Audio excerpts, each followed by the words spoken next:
Salut l'équipe, très content de vous retrouver pour lundi rugby. Mais je les vois papoter alors que j'avais coupé leur micro. Heureusement, j'espère, parce que vu comme ils sont déjà hilar. J'ai même pas entendu moi les vannes. C'était quoi les gars? Non, C'est rien d'intéressant. conversation privée. Non mais ici on dit tout nous. Ça a l'air trop privé là. C'est trop Non, privé? mais ça taillait des personnes, quoi. Des joueurs pro? Non, Des des entraîneurs. Ah bah attendez, vous rigolez ou quoi?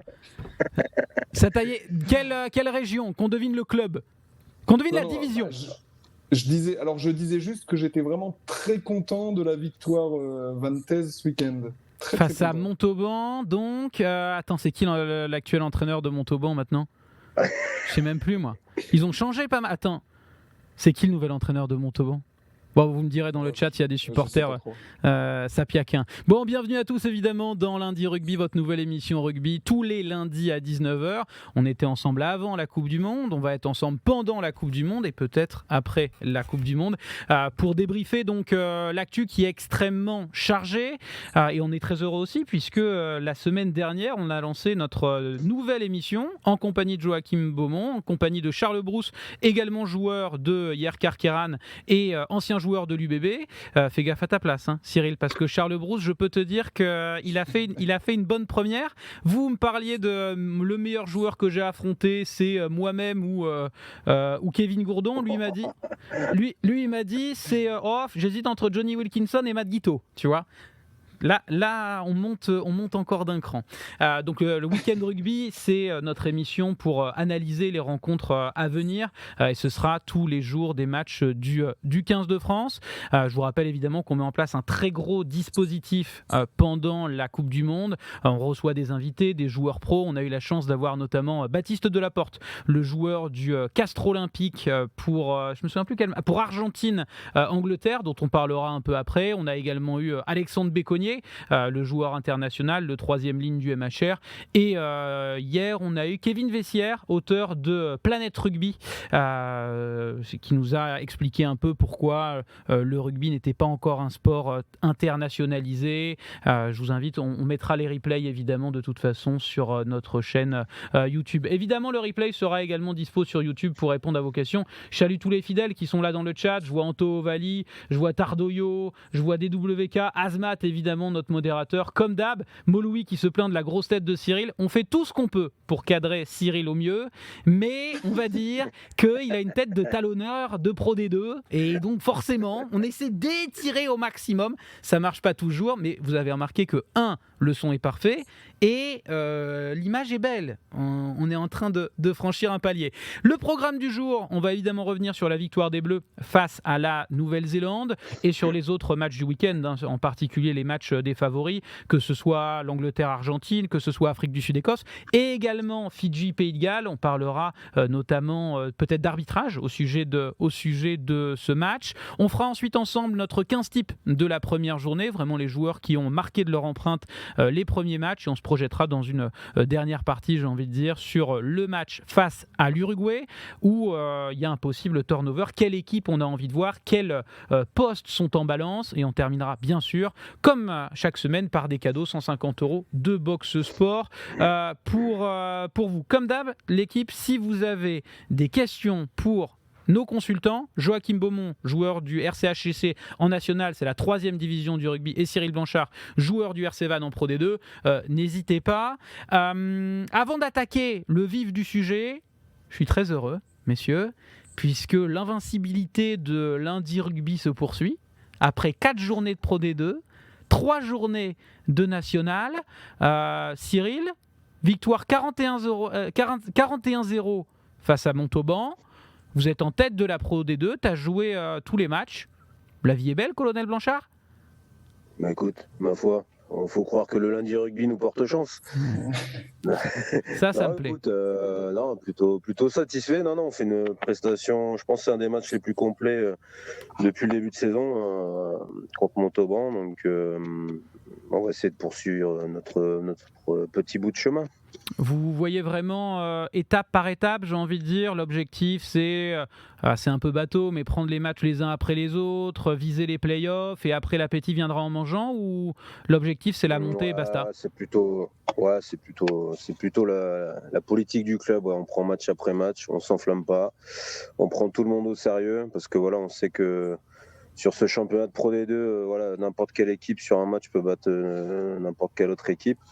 Donc, tu vois, l'année dernière, on a perdu à Massy, on a perdu à Angoulême, on a perdu chez deux promus. Donc, voilà, faut être très humble et puis préparer match après match pour espérer continuer notre chemin, quoi. Pour les supporters vantés, on sait que parfois il y a des équipes qui se disent bon, évidemment le top 14 ce serait bien. Le club, d'un point de vue organisationnel, financier, il aurait les épaules là pour monter en top 14, ou c'est trop tôt dans le discours qu'on vous donne en interne? Non, disons que ouais, c'est sûr que ça fait toujours un peu peur, mais après, disons que ouais, le club a mis les moyens au niveau des infrastructures. Voilà, on a eu un centre d'entraînement qui s'appelle le Dossi Park qui a été livré en novembre dernier, voilà, qui est un formidable outil d'entraînement. Et donc, ouais, on se régale avec. Et après, on a la Rabine, voilà, qui est quasiment tout le temps pleine.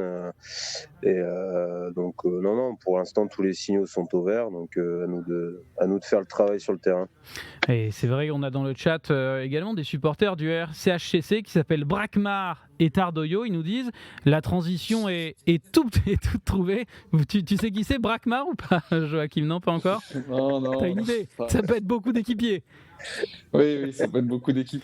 Mais c'est vrai que ça se passe bien aussi pour IR Kerkéran. Vous êtes invaincu après des matchs face à Suresnes, face à Chambéry. Vous êtes allé gagner à Massy sans toi. Tu étais en train de faire week-end rugby, on ne reviendra pas là-dessus. C'est quoi votre adversaire cette semaine? C'est Blagnac en ligne de mire? Ouais, c'est ça. Ce week-end, on reçoit Blagnac, qui était demi-finaliste la saison passée. Donc, ça va encore être un gros match. Mais là, on prend des équipes, des bonnes équipes qui ne sont pas encore tout à fait rodées, vu que c'est que le début de saison. Donc, il y a des coups à faire.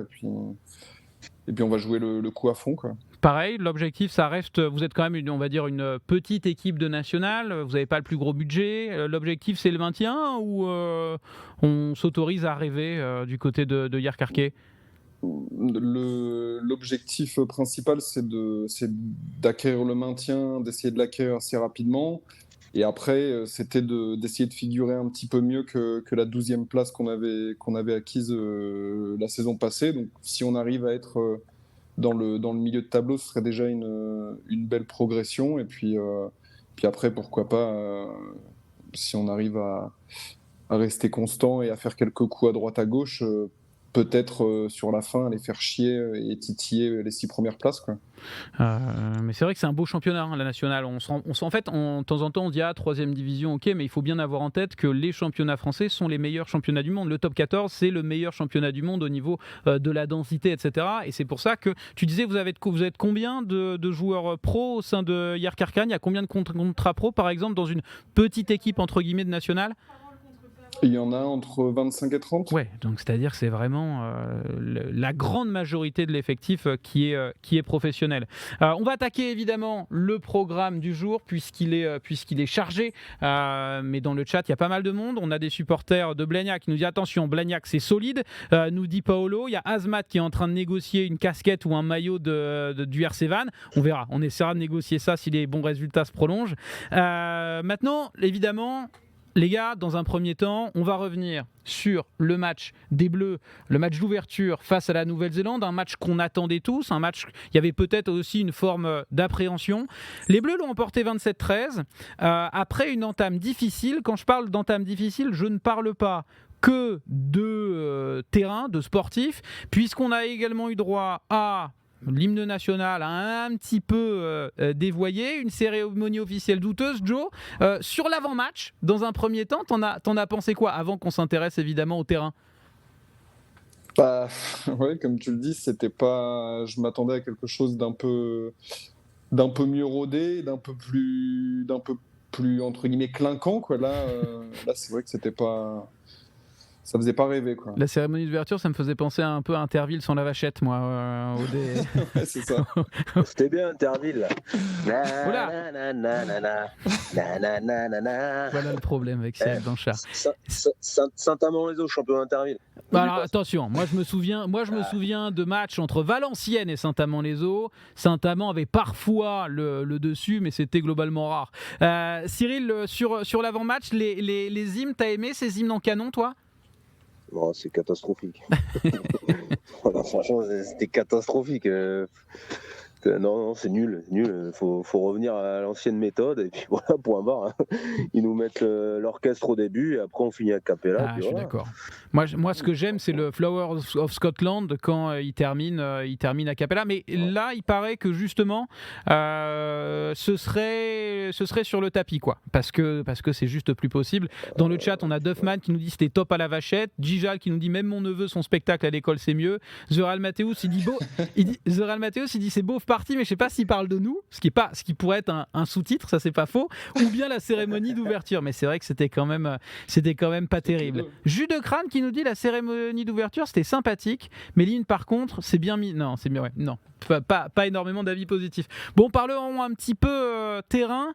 L'entame a été difficile. Cyril, est-ce que tu penses que les Bleus ont été un peu pris par le stress, par l'enjeu, ou pas ? Bon, sûrement. Quand tu t'ouvres un match de Coupe du Monde, c'est normal d'avoir du stress, surtout à domicile.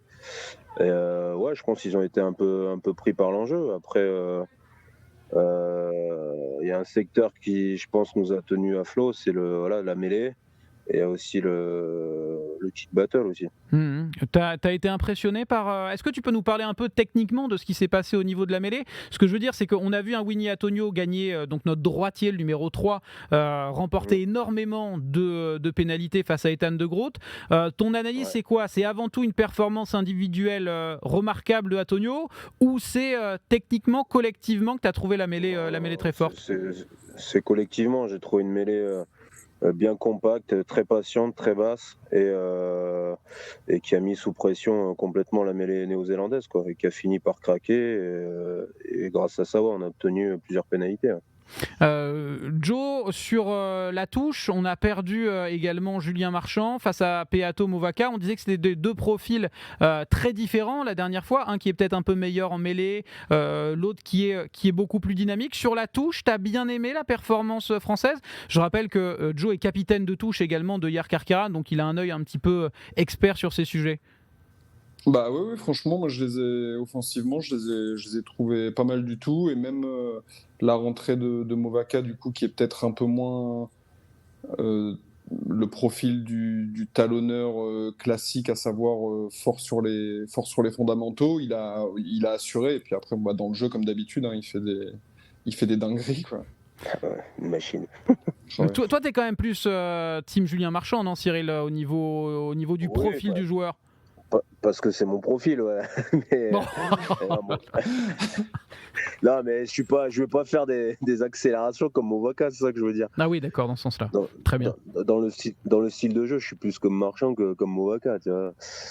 Marchand, il est blessé aux ischio, il en a pour 3-4 semaines. Normalement, ça devrait aller, on devrait le récupérer pour l'Italie. Enfin, l'Italie devrait être là, en tout cas, ou bien au pire pour les quarts de finale. Si jamais la blessure se compliquait, t'aimerais voir qui rappeler Cyril ? On sait qu'il y a par exemple des joueurs comme Gaëtan Barlow qui sont pas très loin du groupe France. Si on avait un à choisir, t'appellerais qui de ton côté ? Ouais, je pense que j'appellerais Barlow. C'est lui qui avait été appelé sur les différentes tournées d'été. Voilà, je pense que Fabien Galtier avait travaillé avec aussi. Camille Chat, il est aux oubliettes. Donc oui, je partirais plus sur Gaëtan Barlow. Ouais. Pas de Christopher Telefoy ? Avec les grenades qui me lancent là. C'est facile de mettre des pièces dans la machine. Concernant un peu Concernant un peu le plan de jeu, sans rentrer dans les détails, on a vu une équipe de la Nouvelle-Zélande nous arroser de ballons hauts, alors que c'est une équipe peut-être un peu plus joueuse d'habitude. Joe, ça t'a surpris le fait qu'ils veuillent absolument nous tester, même à la 76e minute, on voyait que Beauden Barrett, il continuait, ils étaient un peu enfermés. Ça t'a surpris ce choix tactique ou pas, Joe ? Bah, ça m'a surpris, oui et non. Enfin, ça m'a surpris parce que, ouais, on est habitué quand même à les voir un petit peu plus joueurs que ça, un peu plus ballon que ça. Et dans ce sens-là, ça m'a surpris. Après, ils se sont aussi peut-être appuyés sur les images qu'ils avaient du match contre l'Australie où on s'était fait un peu manger sur la tête tout le long du match. Et ouais, ils ont voulu remettre la pression du coup sur un secteur sur lequel on n'avait pas été terrible. Sachant qu'en plus, ils ont quand même des mecs qui sont assez grands et assez à l'aise sur les ballons hauts. Donc, je pense que ça faisait partie un peu de la stratégie pour nous emmerder. Il y a un point qui est intéressant, soulevé par Viking, et ça, je pense qu'on sera tous d'accord, c'est le début de match. Il y a eu énormément de plaquages ratés. Je crois qu'on ratait statistiquement sur les 25 premières... Comment ? 21 plaquages manqués en première mi-temps. Ce qui est colossal. Cyril, comment on peut expliquer ? C'est une défaillance individuelle ? C'est une mésentente collective ? Ouais, je pense peut-être aussi un manque de communication. Comme tu vois sur le premier lancement des Blacks, là où on se fait transpercer. Voilà, je pense que c'est peut-être aussi un manque de communication entre Moefana et Fickou. Et après, des fois, t'as la qualité aussi des mecs c'est en ça. face. Quoi. En face, quand t'as Rico Ioane qui arrive lancé, c'est pas tout Wardy Savea, il y a plus facile à prendre, quoi. Ouais, non, après, il y a eu des plaquages manqués. Des fois, après, t'as des plaquages manqués qui ont aucune incidence derrière aussi. Donc, faut pas non plus tout jeter à la poubelle, quoi. Dans les performances un petit peu individuelles, si on rentre dans le détail, on a parlé de Winnie Atonio, qui a été très fort, mais comme l'ensemble de la mêlée française. On a parlé de Movaka également. Joe, est-ce qu'il y a d'autres joueurs qui t'ont bluffé au rayon des satisfactions ? Bah, moi, encore une fois, Aldrit, franchement, Incroyable. il doit finir les matchs brisés, parce que le nombre de ballons qu'il porte, le nombre de fois où il va dans un mur et il gratte derrière, il plaque, il gratte. Enfin, il est à la pointe du combat pendant 80 minutes. Donc, encore une fois, je dirais D'accord Aldrit. avec Joe. Ouais. Moi, j'ai eu un peu peur. Vas-y, Cyril. Il finit les matchs, il a les mêmes poches que Renault là, sous les yeux. Là, donc, Oh, ouais, putain. Et en plus, avec la chaleur, tu voyais qu'il était, il était capot ouvert. Il a enlevé le casque et tout. Je crois que c'est la première fois que je le vois jouer sans le casque. Là. Je crois que c'est la deuxième. Je me demande si c'était pas à Marseille face à Dublin où déjà il faisait très chaud il y a 2 ans où il en pouvait plus. Mais c'est marrant parce que ça ne nuit pas à son rendement. Hein. Il est vraiment colossal. Il y a d'autres joueurs qui vous ont beaucoup plu. Cyril, il y a d'autres noms qui comme ça tu te dis celui-là m'a bluffé ou pas plus que ça en réalité. Pour moi non. Pour moi, Movaka, Aldrit, vraiment les deux hommes forts de ce match. Et Atonio. Ou collectivement seulement. Au niveau des performances, j'ai envie de dire, c'est un peu plus dur de trancher. Qu'est-ce que tu as pensé, Cyril, de la performance de Damien Penaud ? Parce qu'on a vu que les Néo-Zélandais allaient très vite chercher les extérieurs, ils allaient très vite chercher Marc Téléa, en gros pour qu'il joue son duel, parce que c'est ce qu'on expliquait. Penaud, il a l'habitude d'être un peu collé à ses centres. Comment tu jugerais le match de Damien Penaud ? Il y a du bon et du moins bon. Après, Penaud, il est capable de fulgurance, comme des fois il te fait de la merde aussi. C'est un peu un poulet sans tête. C'est vrai. Tu vois, comme non, des fois il est un peu chiant quand il fait ses grands travers là. Où voilà, des fois il s'isole des soutiens, il peut perdre des ballons. Ou comme là, le deuxième essai qu'on prend, où il dit à l'arbitre qui est en avant qu'il s'arrête de courir, tu vois. Ouais. Alors que ça t'énerve, ça ? Au final, ouais, c'est chiant, c'est des comportements assez énervants. Joe, si un de tes joueurs faisait ça en tant que capitaine, tu lui hurlerais dessus ou pas ? Non, lui hurler dessus, je pense pas. Parce que, attends, on a vu, je sais pas, si t'as vu Pays de Galles Fidji, je sais pas si t'as vu Bigard. Alors Cyril était pas là, on vous dira, il a pas regardé les matchs, on vous dira après pourquoi, il regardait aussi les Fidji. Mais Cyril, t'as raté, t'as une relance de George North à la 40e minute, il se fait coffrer, il n'y a pas d'incidence. Dan Bigard, on entendait, hein, il l'a insulté de tous les noms. Ça, c'est des attitudes que t'aimes pas trop, Joe, c'est pas comme ça que ça marche, le Capitana ? Alors, après, ça dépend de la personne aussi, du capitaine, mais moi, je suis plutôt dans d'essayer d'être calme et positif plutôt que de péter un câble comme ça. Je trouve que on règle mieux les problèmes en discutant calmement qu'en hurlant, quoi. Non, c'est vrai que je suis même pas sûr que Bigard ait été capitaine, mais c'est juste une question d'avantage de Ah non, leadership. il était même pas capitaine. Il était même pas C'était capitaine, Jack Bigard. Morgan le capitaine, je crois, Ouais, donc c'est ça, ouais. qui est peut-être un peu moins dans son genre de communication. Donc Damien Penaud, Joe pas emballé non plus. Enfin, en fait offensivement, dès qu'il a le ballon en main, il fait des Mais différences. ouais, en Mais fait, il est toujours au bon moment, il a toujours le bon rebond, il a toujours le petit truc qui Ouais. fait que derrière ça score, c'est fou. Même si parfois, ouais, comme dit Cyril, il fait des travers, on se dit putain, mais où est-ce qu'il va finir? Et finalement, il arrive à trouver un trou et un rebond qui lui tombe dans les mains. Donc, non, c'est pas du tout une déception. Il marque quand même. Mais bon, je dirais un match à la Penaud, quoi. Un match un peu de fou et qui lui réussit sur certaines actions. bon, il y a un dossier également à ouvrir, c'est le dossier du meilleur joueur du monde, Antoine Dupont. Le problème d'Antoine Dupont, c'est que, évidemment, c'est le meilleur joueur du monde, donc on a des attentes qui sont extrêmement élevées. Moi, j'ai trouvé que dans son duel, Cyril, je trouvais même qu'il avait perdu face à Aaron Smith. Est-ce que tu serais aussi sévère? Est-ce que tu as été déçu par le match d'Antoine Dupont? Bon, déçu, non. Après, oui, c'est sûr que forcément, on attend énormément de lui à chaque fois qu'il fasse la différence, qu'il traverse le terrain. Euh, non, c'est sûr qu'il n'a pas pesé autant que d'habitude. Il a fait plutôt un match sobre, mais en tout cas, je trouve il est toujours aussi important sur son jeu au pied, sur les sorties de camp. Ouais, il te trouve des sorties de camp phénoménales à chaque fois qui renvoient l'adversaire dans leur 40. Et il y a très peu de neufs qui sont capables de botter aussi loin sur des box kicks. Ah, c'est vrai que son jeu au pied, par contre, il est ultra précieux. Joe, dans le chat, Big Deal nous dit Aaron Smith a été énorme, j'ai trouvé. Qu'est-ce que tu en as pensé, toi, de ce duel entre Aaron Smith et Antoine Dupont? Bah ouais, comme tu l'as dit là en présentation, je trouve que ouais, bah, on attend beaucoup de Dupont, donc forcément, on a été un peu déçus sur ce match dans le sens où il n'a pas fait le petit exploit ou les petits exploits auxquels on est habitué, mais ouais, il avait un marquage à la culotte, on peut dire. Je revois certaines mêlées où vraiment Smith, il est En accroché à lui, sortie de quoi. mêlée, c'est fou, hein. Il Eh l'a ouais. vraiment pourri 2-3 fois, hein. Ah oui, il lui laisse vraiment aucun espace, même pas vraiment de possibilité de faire la passe. Donc, ouais, Aaron Smith, sur leur plan anti-Dupont, il a réussi un peu son truc. Le problème, c'est que il n'y a pas que Dupont en France, donc forcément, ça n'a pas suffi pour que les NZ puissent résister plus que ça. Attends, je regarde parce que là, je vois que Cyril, il est attaqué par les marmots. Donc, je surveille de près. Il va nous faire une Tolo Fioa. Il va lancer une grenade dans 30 secondes. Il y a un petit incident diplomatique. Ça bronche pas. Ça marche bien. Ça marche pas aussi bien, moi, avec mes filles. Probablement la faute de leur parrain. Alors, c'est assez marrant parce que je comprends pas pourquoi. Dans le chat, on s'excite parce qu'on n'a pas encore parlé de Reda Wardy. C'est Zach et Jamel qui nous dit pourquoi vous faites les aveugles sur le match de Reda Wardy? Moi, je l'ai trouvé très bien, le match de Reda Wardy. Cyril, il a été solide en mêlée. J'ai bien aimé son retour des vestiaires. C'est un bon match de Reda Wardy, non?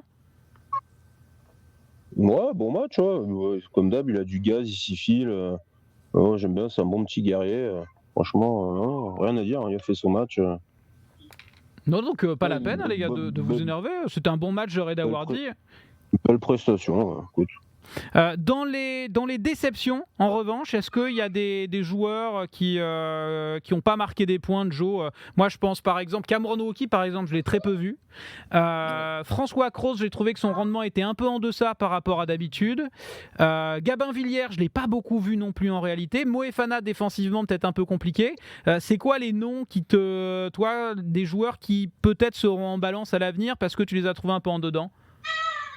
En balance, je sais pas trop, mais c'est pareil, la paire de centres, je l'ai pas trouvé folle. Bon, après, elle manquait sûrement aussi de repères, quoi, parce que là, ça fait un moment qu'on a Dantificou, donc bon, je l'ai pas trouvé terrible. Et de toute façon, dès le premier lancement de jeu, on se fait percer en plein centre. Après, de là à dire des déceptions, non, et je pense pas qu'il y aura de balance non plus, hormis Danti qui va récupérer sa place tranquillement quand il sera soigné. Je pense pas qu'il y aura des joueurs inquiétés sur leur prochaine titularisation pour les gros matchs, quoi. Cyril, l'entrée d'Arthur Vincent, t'étais sceptique quant à sa sélection. Elle a été bonne, l'entrée d'Arthur Vincent. Il fait une très belle rentrée, il gratte 2 ballons. Non, franchement, rien à dire. Franchement, non, belle rentrée d'Arthur Vincent. Et puis voilà, j'espère le voir titulaire sur le prochain match, du coup, voir pour qu'il prenne du rythme un peu et peut-être qu'il va redistribuer les cartes aussi, donc on verra bien. Hein. Eh ben, on en parlera un petit peu après, mais il est annoncé titulaire au centre avec Yoram Moefana, Arthur Vincent. Et peut-être que si Jonathan Danty revient pas tout de suite, ça peut être également une piste de remplacer Yoram Moefana.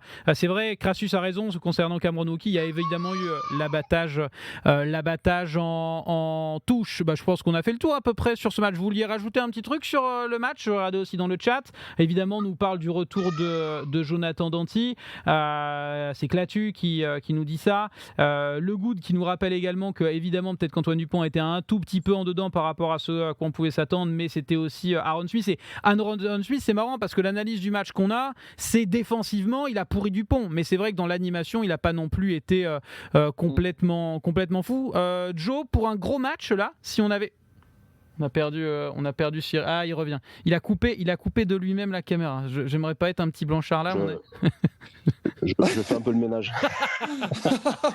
Attention, tu as du sang sur la main gauche, Cyril. Parce que là, moi, je peux savoir si c'est une déconnexion ou si c'est Cyril qui a coupé la caméra. Il avait coupé la caméra, mais de toute façon, on enverra aux services sociaux puisque le replay sera disponible sur la chaîne YouTube RMC Sport, bien sûr. Je vous propose qu'on continue un petit peu le tour des matchs parce qu'il n'y a pas eu évidemment que France-Nouvelle-Zélande. Il y a également eu des très gros matchs, notamment Argentine-Angleterre, un match que vous avez tous les deux vu. Personnellement, je me suis planté. Je voyais l'Argentine vraiment capable d'embêter les Anglais. Cyril, tu as été surpris par l'issue et la physionomie du match? Complètement. Ouais, je m'attendais pas à ce que les Argentins morts flottants, tu vois, je les ai pas reconnus. Ils n'avaient pas leur grinta habituelle. En plus, ils ont joué le match à 15 contre 14 pendant 77 minutes. Mais là, les Anglais, c'était morts de faim. Ils montaient, ça rushait en défense. Les Argentins, ils se mettaient les ballons sur la courge. Et franchement, ils ont été méconnaissables. Ils se sont fait manger, tout simplement. Tu penses que c'est quoi? C'est surtout une masterclass anglaise ou plutôt un match raté des Argentins, voire les deux, évidemment? Ouais, il y a un peu des deux, je pense. Et après, je pense que les Anglais, on les a peut-être un peu trop vite enterrés. Mais là, puis on a eu un George Ford, un métronome. Incroyable. Ouais, 3 drops, vraiment pas facile en première mi-temps. Il y avait du Wilkinson. 50 mètres, là. Ouais. C'est Théo de... Owen Farrell, il devait pas avoir un grand sourire en regardant le match. Il devait serrer le poing un petit peu. Ouais. Pour toi, Joe, est-ce que l'Angleterre redevient un favori à la compétition ou tout a fonctionné, ça risque d'être plus compliqué face à d'autres équipes? Non, j'irais pas jusque dire que ça redevient un favori de la compétition. Je pense que là, sur ce match, pour le coup, tout leur a réussi, ou alors rien n'a réussi à l'Argentine. Il y a des matchs qui arrivent comme ça où tu fais un non-match. Je pense que là, ça a été vraiment le cas des Argentins. Et de là à dire que ça les remet en tant que favoris, non, j'irai pas jusque-là quand même. Surtout qu'ils perdent encore un 3e ligne, du coup, avec le carton rouge. Donc bon.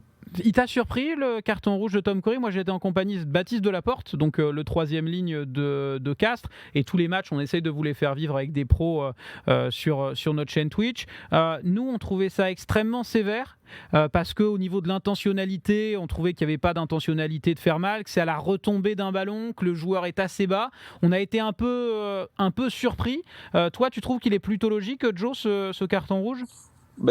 Non, j'ai été aussi surpris parce que c'est vrai que le choc il est pas particulièrement violent. Ils ressortent pas avec les arcades ouvertes et compagnie, machin, mais c'est les nouvelles règles qui font que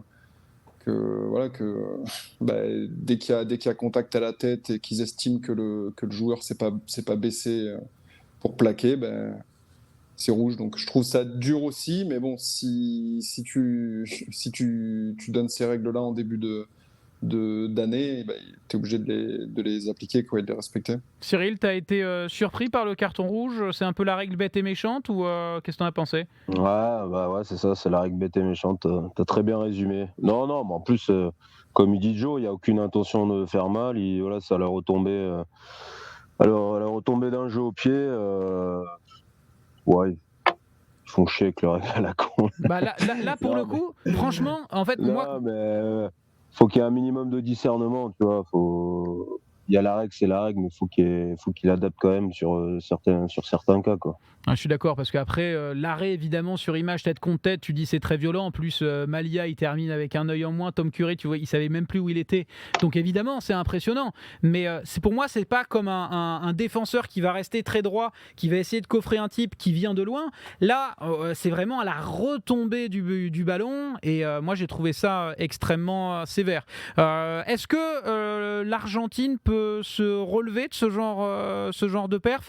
Ils sont complètement passés à côté. C'est quoi, à ton avis, Cyril, l'explication? C'est mental, c'est physique, je sais pas, épidémie de gastro. Comment on peut passer autant à côté d'un match comme ça, alors que les Argentins sont censés, d'un point de vue mental, ils ont en équipe nationale d'habitude un surplus, un bonus en réalité. Et là, tu as l'impression que ils n'ont rien réussi, quoi. Ouais, je sais pas, je pense qu'ils ont peut-être pas eu leur livraison de maté, je sais pas. J'ai eu peur. J'ai eu peur que ça parle de contrôle antidopage, j'étais très inquiet, ça va. Pas d'attaque en diffamation.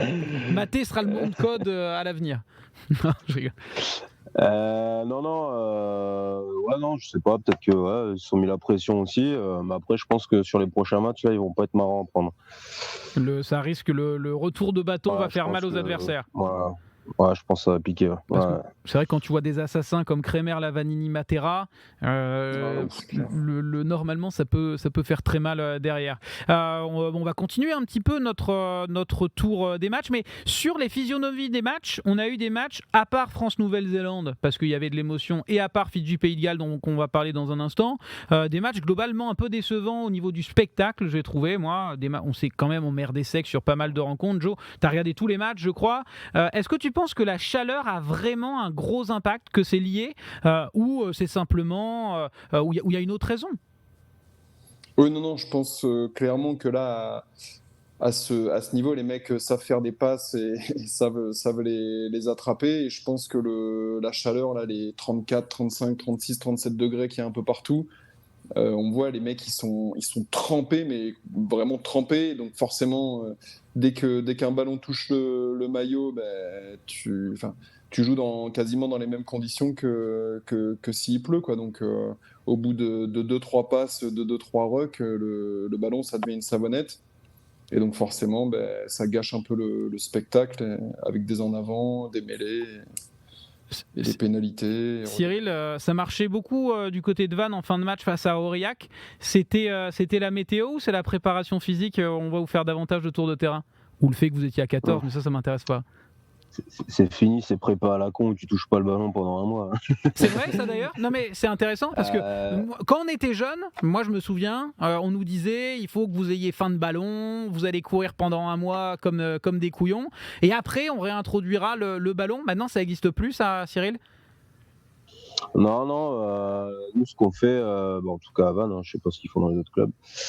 On a tout de suite attaqué le rugby, tout de suite travaillé notre système offensif, défensif, et après le physique, en tout cas le cardio, on le travaille à base de fitness game, donc c'est des petits jeux ludiques à toucher, où tu travailles sur des séquences assez longues, où tu dois développer un maximum de volume de course et de vitesse à haute intensité.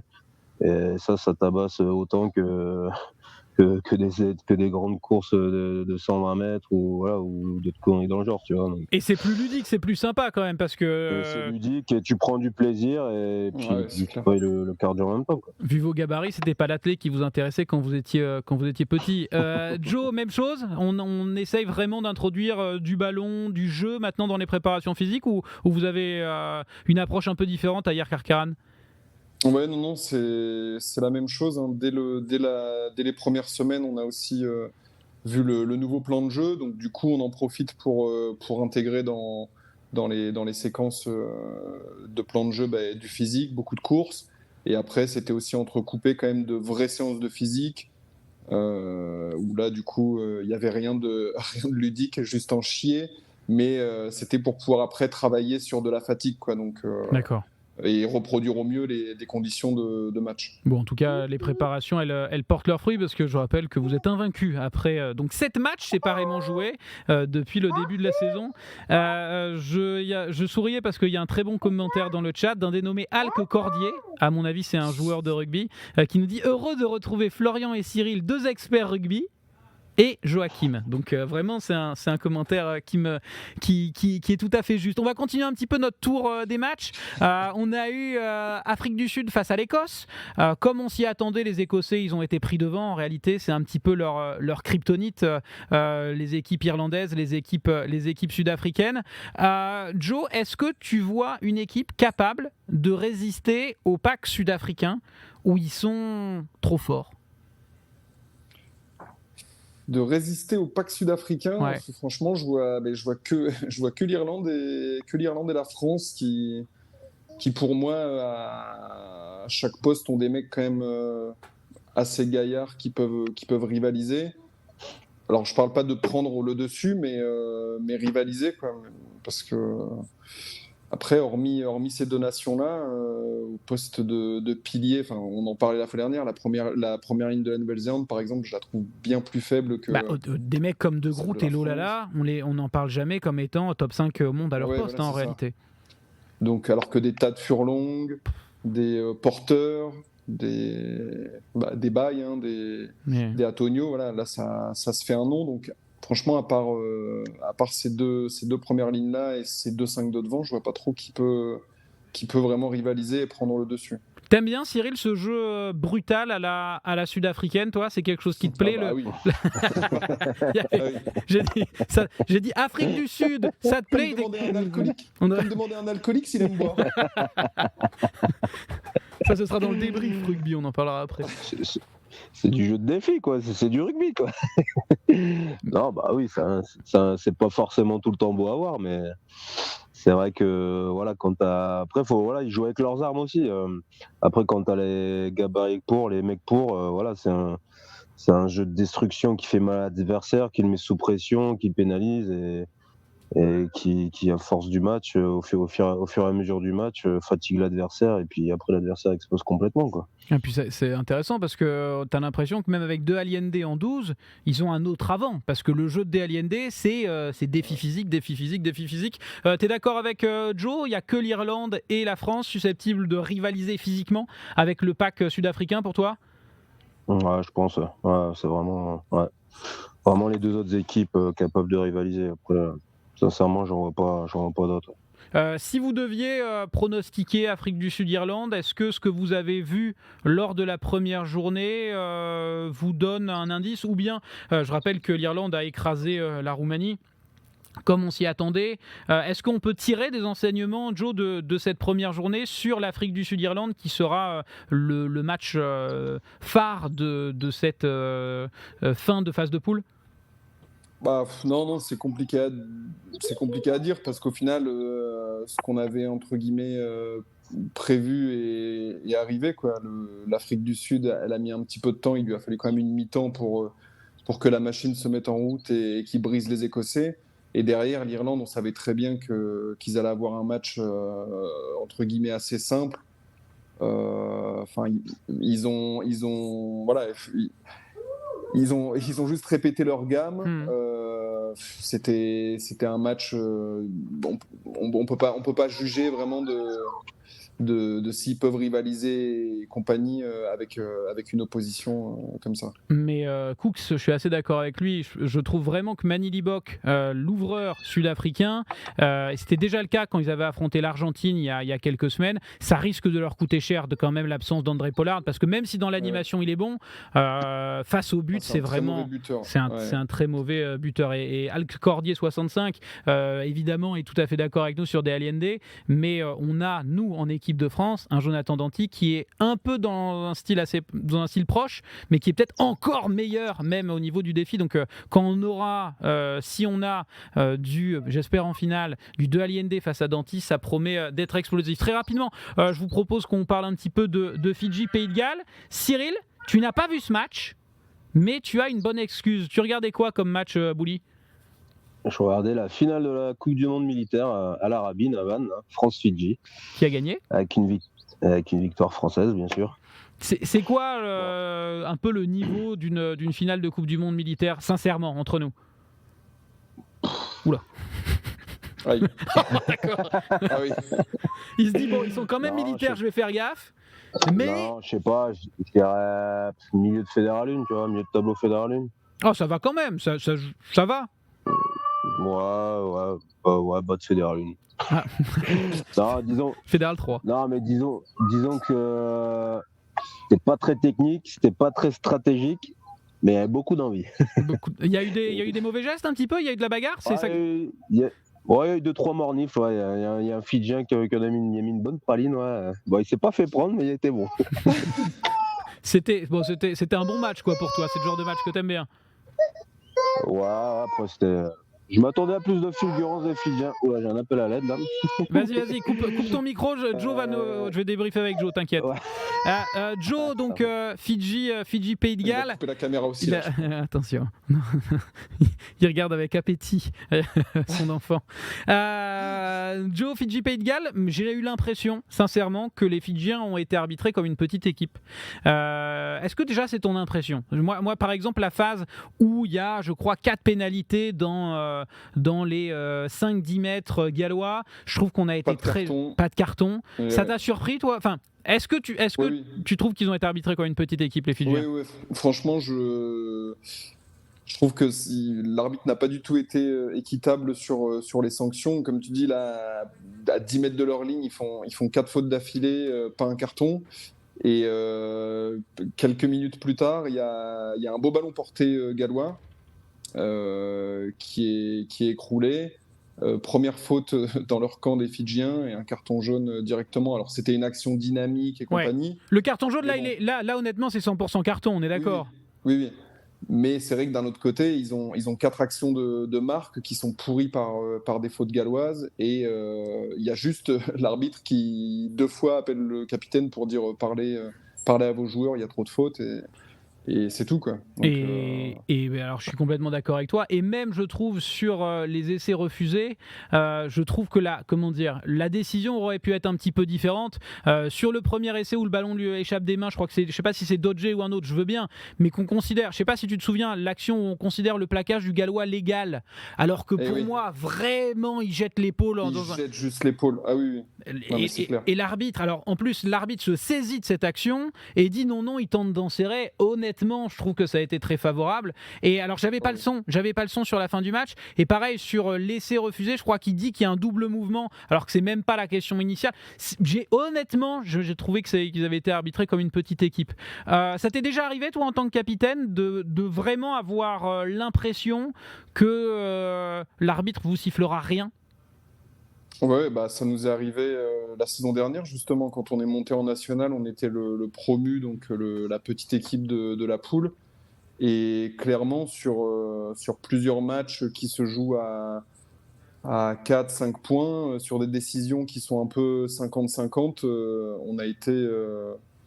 on a été largement défavorisés sur ces décisions-là. Donc après, c'est aussi à nous de montrer les bons signaux et compagnie. Mais c'est vrai que quand tu es une petite équipe et que tu joues une grande équipe qui est habituée au tableau et compagnie, l'arbitre aura plutôt tendance à se tourner vers la grande équipe qui a déjà fait ses preuves et compagnie, quoi. Il faut en faire encore plus.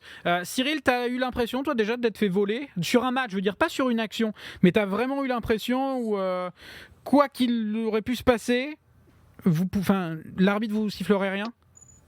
Ouais, à l'époque où j'ai fait la seule année de Pro D2 de Saint-Étienne, De Saint-Étienne. le CAS Rugby, on était vraiment la surprise de la Pro D2. Et ouais, il y a un paquet de matchs où on s'était fait arbitrer comme des petits, tu vois. On gagne qu'un seul match sur la saison, mais on prend quand même 14 bonus défensifs, tu vois. Donc, ouais, c'était une saison où ça a été compliqué de se faire respecter par le corps arbitral. Mais c'est intéressant parce que ce que vous dites vraiment, c'est que les fois où vous vous faites un petit peu avoir dans votre esprit, c'est à chaque fois une question de statut en fait de l'équipe. Toi, c'était avec Saint-Étienne parce que vous étiez le petit poussé et honnêtement, Saint-Étienne, c'est pas non plus une énorme terre de rugby sans être méchant. Du tout. Et Joe, pareil, c'est-à-dire c'était hier Karkiran, qui est pas un grand nom du rugby français, qui monte face à des équipes comme Dax, comme Bourg, etc. Et c'est là qu'on a l'impression de se faire un petit peu avoir. Une dernière question et après on passera sur notre 15 type et sur les jeux. Joe, toi qui as vu tous les matchs, Fidji-Australie, tu le sens comment? Est-ce que les Fidjiens peuvent renverser l'Australie de ce que tu as vu de l'Australie face à la Géorgie notamment? Franchement, je sais pas parce que ils ont quand même fait un match solide, les Australiens. Alors après, c'est sûr qu'il va y avoir quelques fulgurances fidjiennes, mais sur l'ensemble du match, c'est vrai qu'après avoir vu les deux premières, enfin du coup la première journée, j'étais plutôt parti sur Fidji et c'est vrai que là, le débat serait un peu plus équilibré et je donnerais un petit avantage quand même à l'Australie, je Ouais, pense. je crains qu'on ait un peu le même genre de scénario, c'est-à-dire une défaite de pas grand-chose des Fidjiens. En plus, on parlait de Manny Libok, mais c'est vrai que l'absence de Caleb Moon elle se fait sentir parce que même s'il y avait eu essai Fidjien, je crois qu'ils perdent 32-26, la transformation, fallait transformer et on voit que c'est très bien, hein, ils mettent énormément de rythme, ils vont toujours en touche, mais c'est aussi parce que au pied, c'est pas toujours évident. Allez, on continue notre débrief et moi, ce que je vous propose, c'est qu'on parle maintenant, on se fasse une équipe type rapidement, hein, évidemment, de la première journée. Déjà, on va pas forcément faire poste par poste, mais déjà, est-ce que pour vous, Cyril, dans les matchs que tu as vus, est-ce qu'il y a des évidences? Moi, je pense notamment à George Ford. Je me vois pas ne pas mettre un George Ford dans une équipe type. T'es d'accord? Est-ce qu'il y a d'autres noms aussi qui peuvent t'intéresser? Ouais, tu mets Ford, Aldrit, Movaka déjà. Alors, déjà, non mais moi je suis d'accord. De mettre Ford, Aldrit et Movaka, ça me va. Joe, est-ce que ces noms déjà te vont ou pas? Ouais, très bien. Ok, donc dites-nous hein, dans le chat évidemment qui vous voulez. Alors, Aldrit, je pense qu'on est tous d'accord là-dessus. Dans le chat, ça vous va? On va mettre Ford, Aldrit, Movaka. Joe, est-ce qu'il y a d'autres noms assez évidents à tes yeux dans l'équipe type? Alors pour moi, je mettrais en 6 le Morgan, le capitaine du Pays de Galles. D'accord, Parce que ça me va. Je trouve Son coup de pied là. Ouais, non mais franchement, et je trouve qu'il a quand même un peu surnagé au milieu des Gallois. Ça a été le premier rempart défensif sur beaucoup de lancements fidjiens. Il a beaucoup plaqué et il a bien plaqué. Et puis après, ouais, il fait une passe au pied quand même qui fait du bien au Pays de Galles. Et franchement, il a fait un match vraiment, vraiment solide. Bon, là, on va pas demander son Et avis. après, On va pas demander son avis à Cyril. Je suis d'accord avec toi. Il a pas vu le match, donc je suis d'accord pour mettre un Morgan. Il a joué 7, hein, je crois, Jack Morgan. ouais, mais c'est plutôt un profil 6. Ouais, t'es chiant. On verra. Je le mets en 7, on verra si on a. Parce qu'après, je vais le poster sur les réseaux et on va se faire allumer en disant non, mais il a joué 7. Pour l'instant, je mets Morgan. Est-ce que t'as vu le match du Japon ou pas, Joe? Parce que dans le chat, on a une belle proposition. Je suis assez d'accord. On a Fakatava, le numéro 5 qui a mis un doublé, qui est un numéro 5, j'ai envie de dire presque coureur. Mais en fait, c'est un joueur d'origine tongienne, j'imagine. Donc, un style un petit... T'aimes pas? Pas japonais. Si, mais pas japonais en tout cas. On le met dans notre équipe type ou pas? Ou t'avais quelqu'un d'autre en 5? Ouais, non, franchement, c'est vrai qu'il a fait un beau match. Après, c'était contre le Chili sans vouloir manquer de respect au Chili, bien sûr. Mais... Mais bon, ils sont pas terribles, quoi, tout simplement. Donc, ok, l'équipe commence à se former. Cyril. En 13, j'aurais vas-y. mis YCA en 13. Ah, je suis Ouais, d'accord. ouais. Cyril, il n'a pas vu le match, il acquiesce. J'ai regardé les résumés quand Ah même. Waisea, sinon on a qui d'autre C'est vrai que Waisea n'a pas été mal. Vous avez d'autres noms dans le chat, je regarde. Viseux a été bon. Également le 8 sud-africain, Thierry Mitroglou. Ah, Moi oui. je mets Aldrit, Ouais, on est quand même on est français. On est un petit peu obligé. Moi en numéro 15, j'ai beaucoup aimé le match de Ben Donaldson avec l'Australie. Auteur d'un doublé, il a vraiment été pas mal alors que c'était pas. Est-ce que tu as d'autres noms plutôt en 15 à sa place? Non, j'aurais aussi parlé de lui. Allez, Ben Donaldson, on va le mettre. On a beaucoup parlé d'Antonio. Est-ce que ça vaut... Alors, c'est peut-être pas la prestation la plus dominatrice d'un droitier sur la journée, mais c'était quand même face à la Nouvelle-Zélande. Cyril, est-ce que ça vaut, tu penses, une place dans notre équipe type pour Winnie Antonio? Après, je t'avouerai que j'ai pas regardé les autres droitiers. Mais soyons chauvins, mais mettons Antonio. Qu'est-ce que t'en penses, Joe? Et on a aussi Daniela Tupou qui a fait un bon match. Tu mettrais qui, toi? Plutôt Antonio, plutôt Tupou? Est-ce que dans les droitiers, vous avez quelqu'un d'autre dans le chat? Ouais, moi, si on se fie à l'adversité, bon, pour moi, Antonio, il avait quand même plus de boulot que Daniela Tupou, donc au niveau de l'opposition. Donc, bon, je mettrais aussi on va mettre Antonio. On a une proposition dans le chat, c'est de faire glisser Jack Morgan en 6 et de mettre Dutoit en 7, le Sud-Africain. Ça vous va? Alors, ok, parfait, moi ça me va. Jack Morgan, que j'aime beaucoup, et Dutoit, qui a été Peter Steve Dutoit, qui avait été déjà élu meilleur joueur au monde. Ça commence en 12, j'aurais bien vu De Allende. Bah oui, je m'en doutais. Je suis d'accord. Cyril n'a pas vu le match. J'avais noté qui. Il y avait aussi Bundeaki qui a fait un très bon match, mais l'adversité était moindre, quoi. De Allende. On est bon pour moi. Est-ce que ça... Moi, je trouve que Marc Téléa a fait un très bon match. Il a vraiment dominé pour moi Penaud, en tout cas dans ce duel. Il a aussi fait, je crois, non, c'est pas lui qui fait un bon retour, c'est Richie Mounga. Pour moi, il y a deux ailiers que j'ai beaucoup aimé, c'est Téléa et Nawaka Nitawase. Est-ce qu'il y a d'autres noms sur les ailiers qui t'ont bluffé, Joe? Je mets pas Damien Penaud, même s'il a été brillant offensivement, parce que défensivement, pour moi, il y avait trop d'erreurs, donc je peux pas le mettre. Est-ce qu'il y a d'autres ailiers qui t'ont bluffé? Dites-nous dans le chat s'il y a d'autres ailiers. Josh Adams, on nous dit également, mais je suis moins... Ouais, c'est vrai. Ouais, il a fait un bon match, mais bon, il n'a pas meilleur que les deux que tu as cités là.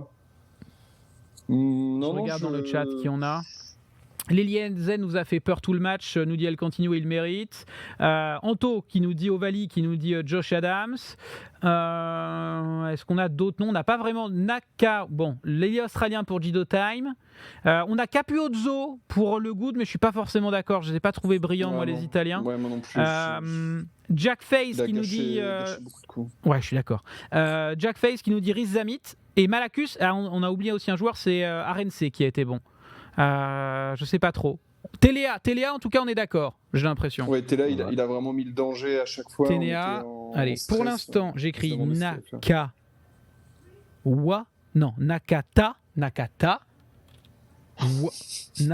Nawaka. Attends. Nawaka, ta, Niwase. Non. Nawaka. En tout cas, ça ressemble. Nawaka, ni Tawase. Nawaka ni Tawase. Ok, d'accord. Les enfants de Thierry vont dire bah d'accord, papa il est pas là pour un monsieur qui parle bizarre, ça fait plaisir. Ok, il nous manque un gaucher, un 4, un 9 et un 13. Est-ce que vous avez des idées? 13 YCA, est-ce que ça va à tout le monde dans le chat? J'avais noté qui? Pas grand-chose. J'avais pas de nom. Les Français n'ont pas été terribles, j'ai trouvé. Ficou, Moefana, on peut pas les mettre. Rico Ioane a fait une belle percée, mais rien non plus de dingue. Krill, du côté de l'Afrique du Sud, a fait un match correct, mais sans plus. On a qui d'autre dans les gros matchs? Les Anglais, ils avaient qui en 13? Ils avaient Tuilagi en 12. C'est vrai qu'on parle pas beaucoup des Anglais. Ellis James. Joe Marchant, il a fait un bon match, Joe Marchant, j'ai trouvé. Ouais, c'est vrai. YCA, YCA, je trouvais qu'il... YCA, vas-y. Ouais. Et à gauche, moi j'ai Ellis Genge en fait, que j'ai trouvé pas mal. Ouais, c'est vrai. Cyril, t'as bien aimé le match d'Ellis Genge? Ils ont été dominateurs en mêlée, il a été plutôt actif. J'ai pas d'autres noms, je t'avoue, à gauche qui me... Bon, après, Krichkov, là, c'est ça? Le Kitchov. gaucher de l'Afrique. Kitchov. T'as bien aimé? Sur les mêlées, il a été solide. Ça me Il va. m'a mis 2-3 rucks aussi, là. Ouais, c'est clair. Un petit Kitchov? Ouais. Joe, Kitchov ou Genge? Je serais parti sur Genge. On fait un sondage dans le chat, c'est le chat qui va trancher. Les deux me vont. On va faire un petit sondage. Nous, on a encore un petit Kitchov ou Genge. Voilà. Wardy, non, je trouve qu'il a été un petit peu. Il avait fait un bon match, mais un petit peu en dessous. Éclater le match des Anglais, de toute façon. Ah non, ils ont fait un très bon match, hein, les gars. Ils ont fait un. Alors, c'est pas beau à voir, mais tactiquement et défensivement, dans l'intensité, c'était parfait. Il nous manque un numéro 9 et un numéro 4. Est-ce que vous avez des idées? Alors, c'est sûr que ce sera pas Woki. Non. En 9. Après, en Irlande, c'est compliqué parce que c'était. On peut mettre. Ah non, mais Byrne, il a joué 6. Il a quand même mis un doublé. Ouais, hein, Byrne, il a on peut le mettre en 4, mais ce serait un peu de la triche, quoi. C'est un 4-5, on a le droit de tricher de temps en temps. Mais bon, il a vraiment pas joué. Cornelos, tu peux mettre. Il a joué 3ème ligne aussi. Ouais. Et là, en 3ème Exactement. ligne, on a Morgan du Toit Aldrit. On triche. Là, c'est trop de la triche. Attendez, je regarde. Malacus qui nous dit Genge. Alors déjà, le sondage, on en est où?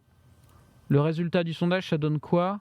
On est sur du Kitchov à 60% pour l'instant, mais c'est pas fini. Ok.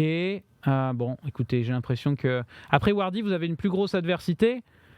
Non, parce que Kitchov, il était face à Fagerson, qui est un très bon droitier, qui est à mon avis meilleur que Lolala. Non, honnêtement, il y avait du monde. Pour les fans de l'after, évidemment, dès la fin de l'émission, on part sur l'after, hein, pas d'inquiétude. Donc, en 1, faut qu'on réfléchisse au poste de mid-mêlée aussi. Hein. Peut-être un De Klerk, Ouais, c'est vrai. Ouais. qui a été même bien pris le chiant, but, comme il a été d'habitude. chiant. Ouais. Allez, on va mettre De Klerk. Ça me va. À gauche, salut Grover, comment tu vas? Notre modérateur, illustre modérateur. On est à 50-50. Putain, entre Genge et Kitchov, faut que je tranche.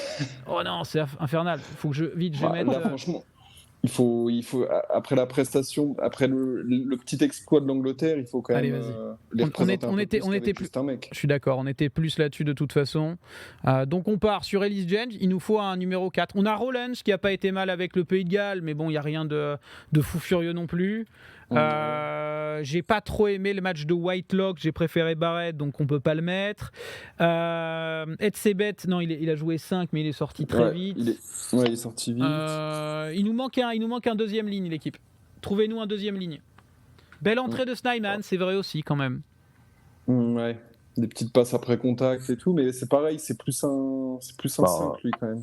Ouais. De toute façon, un Sud-Africain, c'est toujours un 5. Hein, en deuxième ligne, généralement, ils ont pas de profil de 4.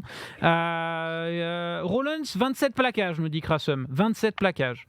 Face aux Fidjiens. Solide. C'est-à-dire Mata, Tuisoué, Radradra, Tuisova. Des beaux morceaux. Ouais, c'est vrai que... Allez, on met Rollins. Il faut mettre quand même un Gallois, ils ont gagné, on en a mis 2. Rollins, ça me va, parfait.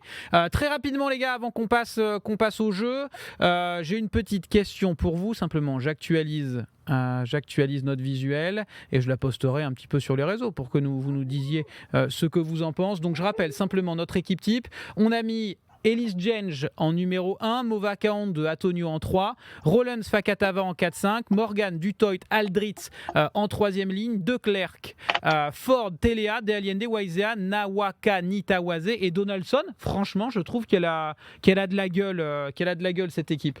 Ça vous va ? Très bien. Allez, on termine évidemment par France-Uruguay. L'équipe qui est annoncée, alors attendez, je vais vous la dire. On devrait avoir, en tout cas c'était l'équipe à l'entraînement, Jean-Baptiste Gros, Pierre Bourgarit, Aldeguerri, Woki Tao en 2e ligne, Boudéan, Macalou, Gelon, Jaminet, Alors pardon, en 15, je me donne dans le mauvais sens. Ça, c'est les compos à l'anglaise que je déteste. Lucu en 9, Astoy en 10, Gabin Villière et Biel Barré aux ailes. Paire de centre, Moefana Jaminet. Moefana, Vincent pardon, et Jaminet en 15. Est-ce que c'est Joe, est-ce que c'est une compo qui te va ou t'aurais aimé voir autre chose? En gros, c'est un peu les mecs. Non, Vas-y. ouais, c'est ça. Ça va être un peu les seconds couteaux entre guillemets qui ont besoin de temps de jeu, qui ont besoin de prouver, et ça va permettre de laisser aussi les cadres entre guillemets au repos et éviter des blessures sur les gros joueurs, quoi. Donc ouais, je trouve ça intelligent, et en plus ça reste une belle équipe. La compo te va, Cyril, ou pas? Ouais, très bien, non. Ça permet de faire souffler les cadres, et puis de toute façon, faut garder tout le monde concerné, donc non, c'est très bien, et puis donner du temps de jeu à tout le monde, et voilà, sachant que l'Uruguay, ça va être quand même un voire 2 temps en dessous, donc non, c'est très bien, ça doit très bien comme équipe. Moi, ce que j'aime bien dans cette compo, c'est aussi qu'il remet les mecs qui n'ont pas fait un bon match. C'est-à-dire que dans les matchs, dans les joueurs qu'on pointait un peu du doigt, il y a Cameron Wauki, qui est à nouveau potentiel. Et il y a Jean-Baptiste Gros, mais qui n'était pas titulaire lors du premier match. Mais on a Moefana qui a fait un match moyen. Gabin Villière qui a été un petit peu en dessous également de ce à quoi on pouvait s'attendre. J'aime bien ce côté, on vous donne une deuxième chance. Bon, c'est face à l'Uruguay, donc c'est aussi une façon, à mon avis, de leur redonner confiance. Et Rome Le Lion, qui a une petite info que j'avais loupée, qui nous dit que Jonathan Danty pourrait être sur le banc. Donc à voir si c'est pas un peu prématuré. Justement, à ce sujet-là, est-ce qu'on remet les joueurs premium avant le dernier match de poule face à l'Italie pour vous, c'est-à-dire donc face à la Namibie? Est-ce que ça vaut le coup de remettre les Aldrit, les Dupont, etc. Cyril, les joueurs titulaires qui devront enchaîner l'Italie et le quart de finale, est-ce qu'on doit les revoir avant le match face à l'Italie en phase de poule? Ouais, je pense qu'il faut les faire souffler. Là, faut plus prendre de risques. Voilà, on a encore Marchand qui s'est pété. Là, faut les laisser souffler. Ils ont une grosse saison de top 14, une grosse préparation. Voilà, je pense que le match de l'Italie suffit amplement pour préparer ensuite le quart. Joe, tu es sur la même longueur d'onde, je suis d'accord moi avec Cyril. Est-ce que toi, tu penses qu'il faudrait peut-être reprendre un peu de rythme, par exemple, face à la Namibie? Moi, j'aurais fait une équipe un peu mixée quand même, que les cadres entre guillemets qui vont jouer l'Italie et le quart se jouent au moins une mi-temps, voire 50 minutes, histoire de rester quand même dans le rythme, parce qu'on perd quand même aussi rapidement, quoi qu'on en pense, le rythme. Mais bon, je pense qu'il faut qu'on peut pas faire 2 matchs comme ça sans jouer et attaquer derrière l'Italie, quoi. Même un match même un entraînement à haute intensité, ça n'a rien à voir avec un match, Joe? Alors, bon, après, là, les entraînements.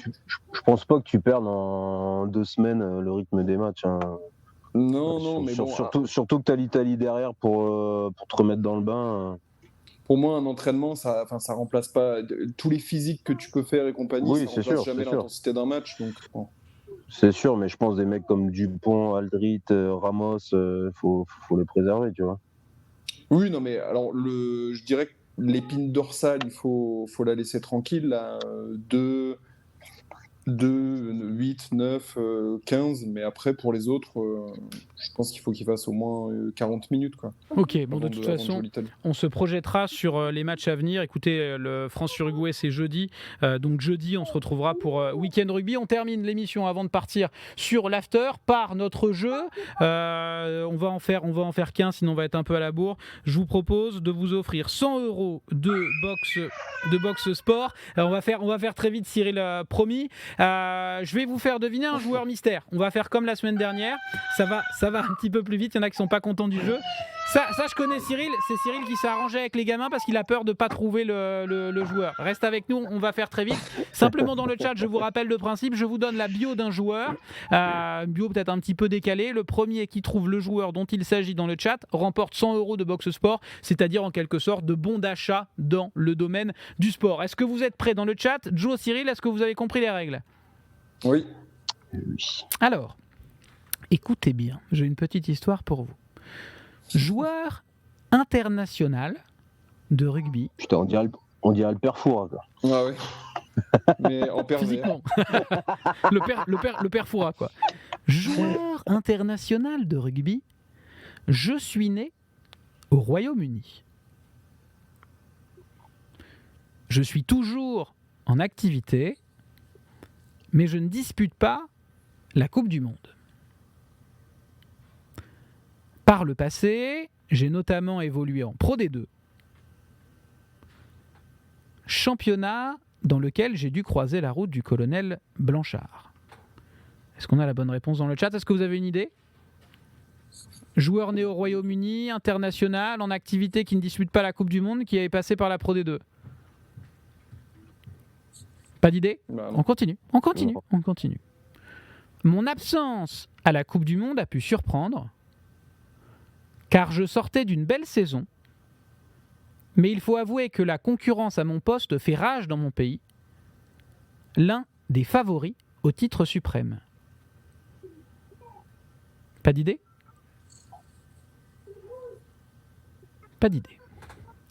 Si je suis passé par la Pro D2, je n'ai connu en professionnel que 2 clubs et j'évolue désormais en top 14. Pouvant jouer aussi bien à l'aile qu'au centre, je suis un véritable finisseur, mais mon manque d'expérience au plus haut niveau a peut-être coûté ma sélection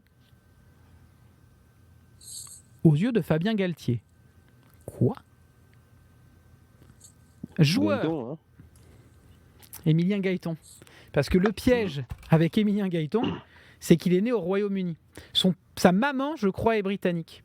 Et c'était le piège. Et on a eu la réponse assez vite. C'est le commando qui a trouvé la bonne réponse. Le commando, j'ai besoin de ton adresse mail en chuchotement, s'il te plaît. Tu remportes 100 € de Box Sport. Comme à chaque édition de Lundi Rugby, on essaye de vous gâter.